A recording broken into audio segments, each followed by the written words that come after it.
Hey Paul,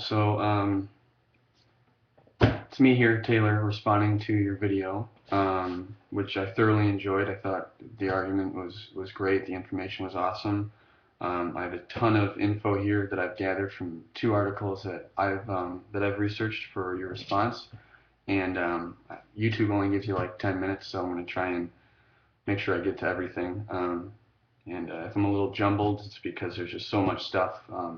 So I'm going to try and make it as cohesive as possible. So I have two articles here, like I said.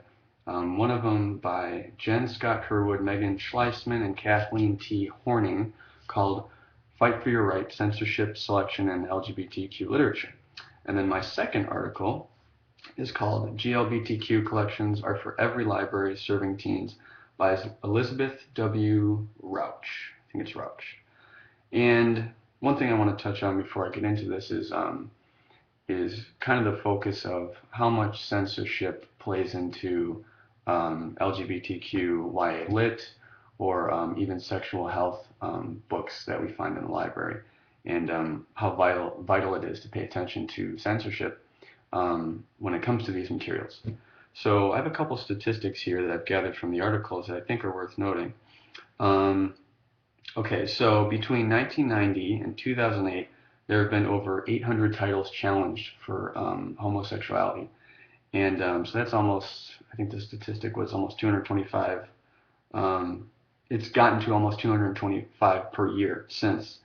And in 2005, 8.5% of schools used text, films, and other materials addressing same-sex desire in the English language arts curriculum, but usually it was only one text or one film clip or something like that. So that's a pretty low statistic, and that's not very good. I mean, considering that roughly 10% of the population of teenagers identifies as being LGBTQ, we need to address that, and I think 8.5% is certainly not enough text to be used in the classroom. One of my last statistics was from 2007. 3 out of 10 most challenged books were gay related, so as a whole. And that seems rather large, actually. That's a lot of books being challenged, 3 out of 10. So you're talking almost 1/3. You're getting there. That's crazy. So basically what I've gathered from both these articles is that we're getting there in terms of including LGBTQ materials in the libraries, but we're not there yet. And part of the problem is that if we fail to get these materials into the libraries, we're not just doing a disservice to the LGBTQ community, and in order to stop the initializing, like you did in your video, I'll just say the gay community, or the queer community. I use them interchangeably. Actually, not supposed to. Yeah, so I'll just say gay. If we fail on getting gay YA lit into the curriculum, we don't just harm the gay community, we harm straight people too, because they need to be informed about what's going on. They need to know what their friends are going through, and maybe they're questioning, and they need to decide whether or not this is something they need to look into. And part of the problem is that if people, librarians mainly and teachers too, if they don't advocate these materials, where do kids turn to? The bullying rates of homosexuals in high schools is astronomical. It's something like 90% or 97%. It's 90%. 90% of teens who identify with LGBTQ have been bullied in one way or another, if not physically harmed. So where are we going to put these kids? Where are their outlets? Well, with that being said, the librarians themselves need to explicitly state, I think, that they're there to help the students, and they're there to help them find materials that they can relate to, so that they can start going about their own journey, of adolescence, which is such a time of self-affirmation and self-identity that these kids are going to need these materials, and we need to be there to present it to them as teachers, as librarians, as committee members, or if you're in that public sphere, you need to care about it. Because the LGBTQ community in high schools is largely invisible, mainly for reasons due to bullying. Kids don't want to speak up, or they kind of just float under the radar. A lot of kids are still questioning, what am I, who am I, what do I identify with, what are my values. So we need to address that invisible community, and if that means librarians need to explicitly state that that's what they're there for, and we're here to help you find your identity, that's what we do, then that's what needs to happen. In my personal experience, I didn't get that in high school, and I just felt like the librarians were there to help you check out the book. So, okay, moving forward, the statistics have shown that LGBTQ YA helps counteract homophobia and bullying by being informative, which we know that.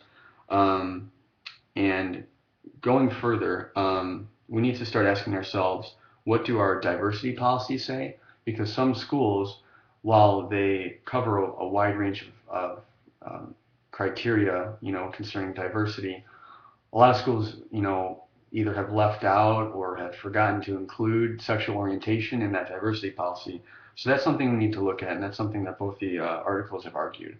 And then before I start to run out of time here, I'd like to talk about censorship. Now, I know we talked about censorship last night in class, and I talked about it in Vince's video too, because I responded to his Prezi, which was on censorship.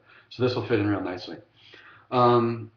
Essentially, when it comes to censorship, a lot of people are fearful, and when I mean a lot of people, I mean a lot of teachers and even librarians themselves are fearful of having a book challenged or not being able to get books for fear that they're going to be reprimanded because of it. And the thing that that Elizabeth Rauch touched on was that librarians need to have a standard. They need to have a committee behind them. They need to have a policy. The ALA backs them, so they've got this very prestigious association that backs them and says, we are doing a disservice if we're not giving students these gay YAL literary texts, whether they be about sexual health or just fictional novels or nonfiction. Regardless, we need to be giving them that. We'll be doing them a disservice if we don't. And Rauch argues that maybe we need to involve the parents. Maybe we need to have a parent or two on a committee that says that we can have these materials.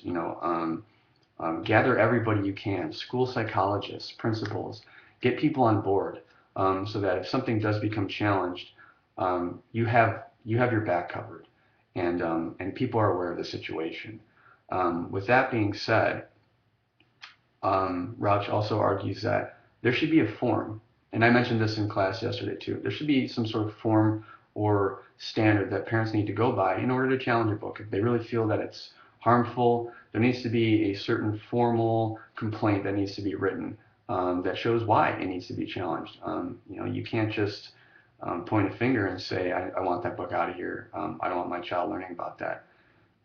Like we said yesterday, the parents have a right to do something like that, but they need to be educated and informed about what they're refuting and what they're saying kids can't read. The gay community in high schools needs these materials more than anything if they are that largely invisible minority. Where else can they go? I mean, the social workers can only see so many people at a time. So in the meantime, let's give students the information and the texts to conduct their own research and find themselves through the books. I think everybody can relate to finding themselves through a good book, namely Perks of Being a Wallflower, which is making a nice comeback for itself. It's challenged a lot in a lot of schools, but just last night we learned that a school in Glen Ellen is considering letting it come back into the curriculum, so that's really nice. And last but not least, one thing I wanted to touch on, which is on a side note here, is that some schools have gay-straight alliances, and I think that it would be beneficial if we could bring gay-straight alliances to the library, so that we can kind of, if we can't bring the books to the kids, let's bring the kids to the books and let them kind of sit on it and discuss it. And maybe the gay-straight alliances should meet in the library and not in a cafeteria or in a study hall or in a commons area. Let's bring them to the library. Let's show them that there's resources here that they can use to further their cause. So I hope I've been of some use here. I will post the sources in the description, and I highly encourage that if you're interested, Paul, to take a look at them. They're really good resources. And yeah, thanks for listening. Take care.